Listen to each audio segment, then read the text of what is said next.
সোহেল ভাই তো কল দিছে। উফ, খায়ালায় কাজ নাই, খালি সারাদিন একটু পর পর কল দেয়। না কথা ক, আর কি করবি? হ্যালো। হ্যালো ভাই, কেমন আছিস তোরা? এই তো ভাই, আমরা সবাই ভালো আছি। তুমি কেমন আছো? হ্যাঁ, আমিও ভালো আছি। আরিয়ান কোথায়? এই যে আরিয়ান আমার পাশেই বসে আছে। আচ্ছা, আরিয়ানকে দে, আরিয়ান সাথে একটু কথা বলি। কেন? ভাই কেমন আছো? কি অবস্থা তোমার? এই তো ভাই, আলহামদুলিল্লাহ ভালো আছি। তোর কি অবস্থা? হ্যাঁ ভাই, আমিও ভালো আছি। আচ্ছা শোন, তোদের জন্য একটা সুখবর আছে। 15 বছর প্রবাসে কষ্ট করে এত টাকা কামিয়ে একটা বাড়ি করলাম, আর ক্যাশ টাকা তো আছেই। তাই আমি সিদ্ধান্ত নিয়েছি, সামনের সপ্তাহে আমি একেবারে জন্য দেশে চলে আসব। আর দেশে গিয়ে কিছু একটা ব্যবসা বাণিজ্য করব, আর তোদেরকেও কিছু একটা করে দিব। ও আচ্ছা। ভাই তোরা কি খুশি হস নাই আমি আসবো? হ্যাঁ ভাই, আমরা তো অনেক খুশি। আচ্ছা ঠিক আছে ভাই, আমি তাহলে সামনের সপ্তাহে আসছি। আচ্ছা ভাইয়া। আচ্ছা ঠিক আছে, ভালো থাকিস ভাই। দেখেছিস বেটা, খেয়ে দিয়ে কাজ নেই। এতদিন একটু শান্তিতে ছিলাম, এখন একবারে দেশে চলে আসবে, আর শান্তিতে থাকতে দিবে না। হ্যাঁ ঠিকই বলেছিস, এখন কি করা যায় সেটাই ভাবতেছি। সোহেল ভাই তো দেশে আসবেই, তাকে তো আর আটকাতে পারবো না। হ্যাঁ এটা ঠিক, কিন্তু এখন কি করা যায়? আচ্ছা, বাবা মারা গেছে 15 বছর হয়ে গেছে, আর তখনই ভাই বিদেশে গেছে। তো এই 15 বছরে ভাই যা টাকা ইনকাম করছে সব আমাদেরকে দেশে পাঠিয়েছে, আর সেই টাকা দিয়ে আমরা বাড়ি করেছি। ঠিক আছে, আর সেখান থেকে বাড়ি করার পর 20 লাখ টাকা রয়ে গেছে। ঠিকই বলেছিস, কিন্তু ভাই যদি এখন এসে পড়ে, তো এই সম্পত্তি তো আমরা নিজের মতো আর আত্মসাৎ করতে পারবো না। আর দেশে এসেই তো তখন বিয়ে করবে, তখন সম্পত্তির মালিক তো তার ছেলে মেয়ে হয়ে যাবে। এখন কিছু তো একটা করা দরকার। হ্যাঁ, ওইটাই ভাবতাছি এখন কি করা যায়। আমার মাথায় একটা বুদ্ধি এসেছে। কি বুদ্ধি?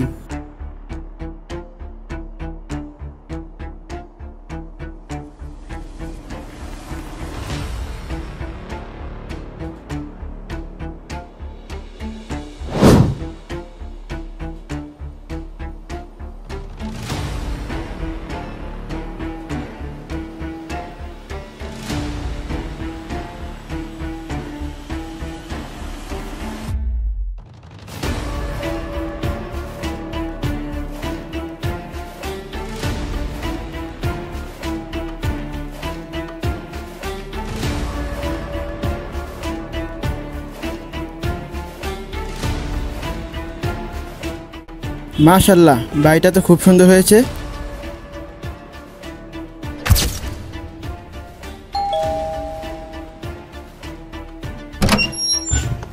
কেমন আছিস?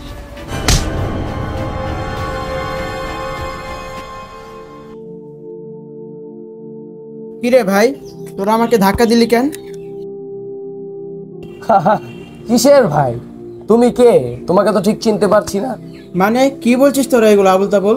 শুনো, তোমার সাথে এত কথা পেঁচিয়ে লাভ নেই। তোমাকে ডিরেক্ট বলে দেই, এ বাড়িতে তোমার কোনো জায়গা নেই। ও আচ্ছা, এই কথা। এই তোদের ভালোবাসা? মানে টাকার জন্য এতদিন আমার সাথে নাটক করেছিস? হ্যাঁ ঠিক বুঝতে পেরেছো, এখন এই বাসা থেকে চলে যাও। এটা আমার বাসা। 15 বছরে কষ্টের টাকা দিয়ে বাড়ি আমি করেছি, আমি কেন যাব? কি কি কি? এটা তোমার বাসা? এই বাড়ি করতে সময় বাড়ি আমাদের দুজনের নাম করে নিয়েছি, আর তোমাকে বলেছি যে বাড়ি তোমার নামে করেছি। কি বলিস তোরা? তোরা ভাই হয়ে আমার সাথে এত বড় বেমানি করতে পারলি? তোদের থেকে কখনো আমি এই আশা করিনি। আমার খুব কষ্ট লাগছে। বাবা মরার পর তো আমি তোদেরকে লালন পালন করেছি, তোদের জন্যই তো আমি বিদেশ গিয়েছি। এই বাড়ি তো আমাদের সবার, আমরা সবাই মিলে একসাথে মিলেমিশে থাকবো। কিন্তু তোরা আমাকে এভাবে ধোকা দিবি আমি কখনো ভাবতেই পারিনি। এমনটা করতে পারলাম। এখন এই বাড়ি আর টাকা পয়সা সব আমাদের, তুমি এখান থেকে চলে যাও। ভাই দেখ, আমি চাই না তোরা আমাকে ছাড়া থাক, আমিও তোদেরকে ছাড়া থাকতে পারবো না। আমি এখন কোথায় যাব? বাড়ি তোদের নামে করেছিস ভালো কথা, চল আমরা ভিতরে যাই, আমরা একসাথে থাকি। তোর কি মাথা খারাপ হয়ে গেছে? আমরা তোকে নিয়ে থাকবো? তোর থেকে আমরা যেটা পাওয়ার আমরা সেটা পেয়ে গেছি, টাকা বাড়ি। এখন তোকে আমাদের দরকার নেই। আমাকে তোরা এই বাড়ি থেকে বের করে দিয়েছিস না, একদিন তোরাও এই বাড়িতে থাকতে পারবি না, দেখিস।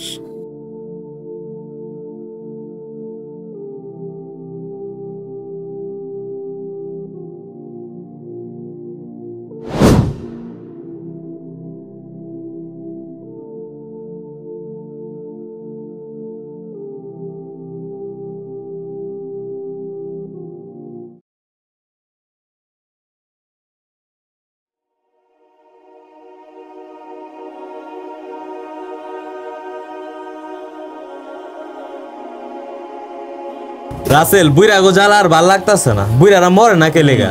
বাবার তো এখন ডাইরেক্ট কিছু কইতেও পারুম না, কইলে আমাদের উপর অসন্তুষ্ট হয়ে যাইবো। হ্যাঁ তুই ঠিক হয়েছ। বাবারে কালকে বললাম একটা আইফোন কিনা দিতে, এত টাকা আছে তাও আইফোন কিনা দিতে কিপটামি করে। আমি বাবারে বলছিলাম একটা বাইক কিনে দিতে, কিন্তু বাবা আমার বললো এখন না, পরে কিনা দিব। এখন আমাদের শখের বয়স, এখন বাবা কিছু দিতে চায় না। যখন বাবা মরে যাবে তখন ওই টাকাতে কি করবো, তখন তো শখই থাকবে না। হ্যাঁ ঠিক কইছস।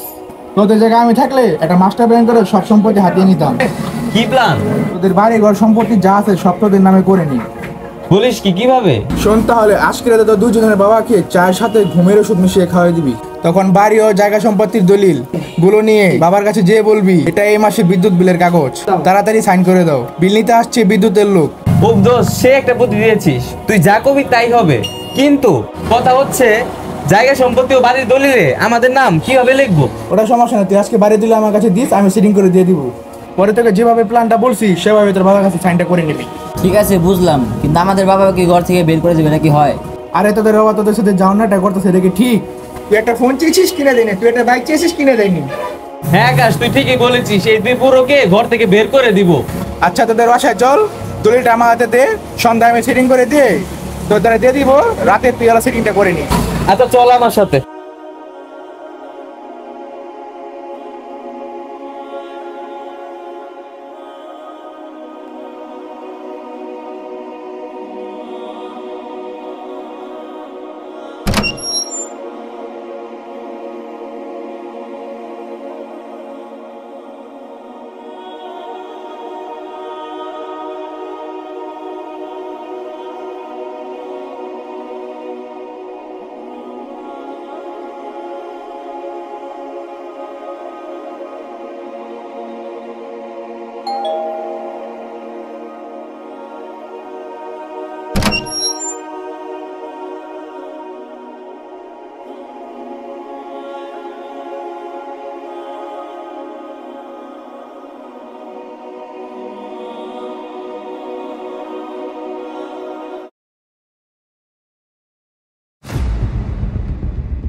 বাবা এ নাও চা খাও, আমি নিজের হাতে তোমার জন্য বানিয়ে নিয়ে এসেছি।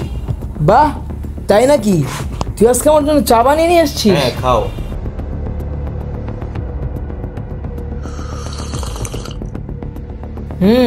ভালো হয়েছে?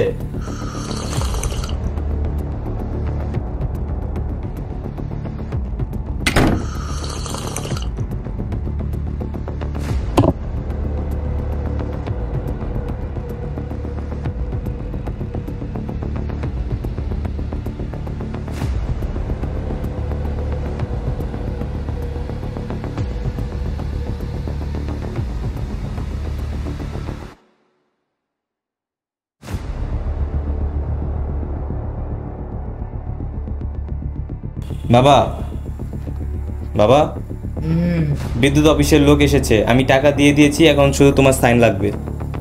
সাইনটা করে দাও। আমার কি সাইন? তুমি এখানে সাইন করো।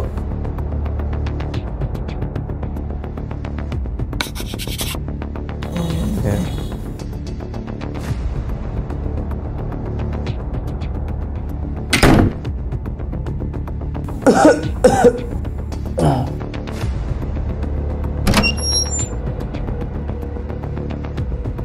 বাবা এই নাও, আমি তোমার জন্য নিজের হাতে চা বানিয়ে নিয়ে এসেছি। ব্যাপার কি, আজকে চাঁদ কোথা থেকে উঠছে? তুই তো আমাকে এক গ্লাস পানিও এনে দিস না। আর নাও, খেয়ে বলো কেমন হয়েছে। তে দে, খেয়ে বলি কেমন হয়েছে।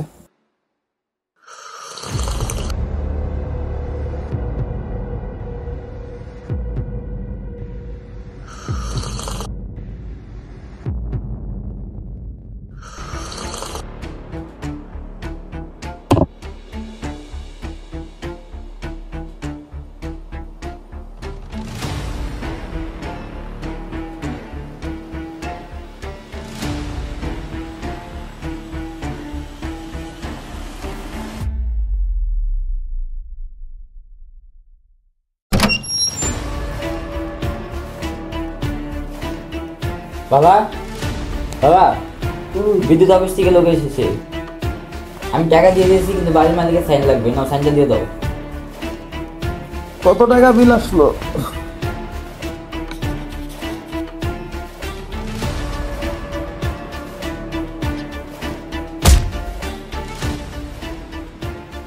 কালকে তোমাদের চায়ে ঘুমের ওষুধ মিশিয়ে তোমাদেরকে ধোকা দিয়ে বাড়ি দলিল আমার নামে করে নিয়েছি। এখন এই বাড়িতে তোমাদের কোনো জায়গা নাই।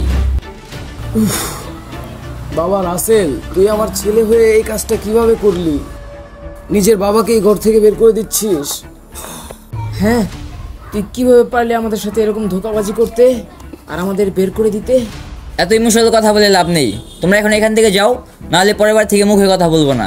তুই তো এরকমটা ছিলি না বাবা, তোর মাথায় এইসব কে ঢুকাইলো? আকাশ, এদিকে আস। এই হচ্ছে আমার বন্ধু, এই আমার মাথায় শয়তানি বুদ্ধি দিয়েছে। ধন্যবাদ বন্ধু। এখন এত কথা পেঁচিও না তো, আর কথা ভালো লাগতেছে না। তোমরা এখন এখান থেকে যাও, আর জানি দিকে না দেখি তোমাদেরকে। চল বন্ধু, ভিতরে যাই।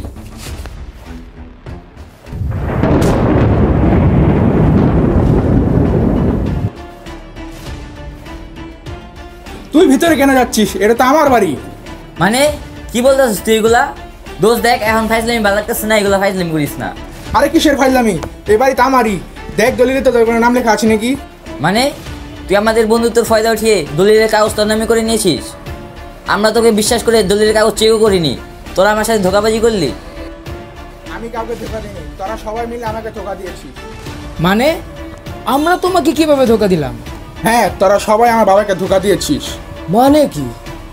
কে তোমার বাবা? আমরা কি তোমার বাবাকে চিনি? আমার বাবা হলো তোদের আপন ও বড় ভাই সোহেল। সোহেল, সোহেল, সোহেল। কি? তুই সোহেলের ছেলে? বাবা কি বলতেছো? সোহেলকে ওর বাড়ি মানে? তোদের লজ্জা লাগেনি তোদের আপন ভাইয়ের সব সম্পত্তি নিজের নামে করে তোদের বড় ভাইকে ঘর থেকে বের করে দিতে? তোরা একবার কি মনে করেছিস আমার বাবা বেঁচে আছে নাকি মরে গেছে? তোরা বের করে দেওয়ার পর আমার বাবা অনেক কষ্ট করেছে, কোনো মতো কামলা খেটে সংসার চালাতো। তারপর আমার বাবা বিয়ে করে, তারপর আমি জন্ম হই। আর গত 5 বছর আগে আমার বাবা মারা যায়। ডাক্তার মরার কারণ বলেছে আমার বাবা শোকে শোকে মারা যায়। আমার বাবা মারা যাওয়ার 1 মাস পরে আমার মাও মারা যায়। তাই আমি সিদ্ধান্ত নিই তোদের সবাইকে শিক্ষা দিব, আর আমার বাবার সম্পত্তি আমার নামে করে নেব। তাই আমি তোদের ছেলেদের সাথে বন্ধুত্ব করি, আর তাদের ব্যবহার করে এই বাড়ি ও জায়গা সম্পত্তি সব আমার নামে করে নিই, যেটা একমাত্র আমারই হক। আমরা তখন বুঝতে পারিনি ভাতিজা, আমাদের ভুল হয়ে গিয়েছে, তুই আমাদেরকে মাফ করে দে। না হয় আমরা এখন কোথায় যাব বল? তখন আমার বাবা ওই কথা বলেছিল, তখন কি তোরা আমার বাবার উপর একটু দয়া করেছিলি? বাবা, আমাদের ভুল হয়ে গিয়েছে, আমরা অনেক ভুল করে ফেলেছি, তুমি আমাদেরকে মাফ করে দাও বাবা। আমাদের বাবা নয় তোর সাথে এমন করেছে। আমি কি করেছি তোর সাথে? তুই আমাকে বের করে দিলি। কারণ তোরাও ধোকাবাজ। তোরা আমার কথা এসে তোর বাবাকে ধোকা দিয়ে দিলি। আমার সাথে রাখার পর আমাকে ধোকা দিবি না, তার কি কোনো গ্যারান্টি আছে? এখন থেকে তোদেরকে বাড়ি আশেপাশে দেখলে মুখে কথা হবে না, যা এখান থেকে ফোট।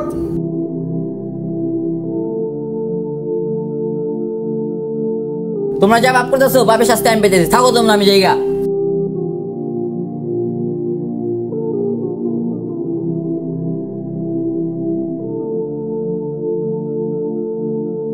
যেমন কর্ম তেমন ফল। আপনি দুনিয়াতে যা করবেন তা দুনিয়াতেই পাবেন, আর নয়তো আখিরাতে পাবেন। আল্লাহ ছাড় দেন কিন্তু ছেড়ে দেন না, তাই সবাই সাবধান।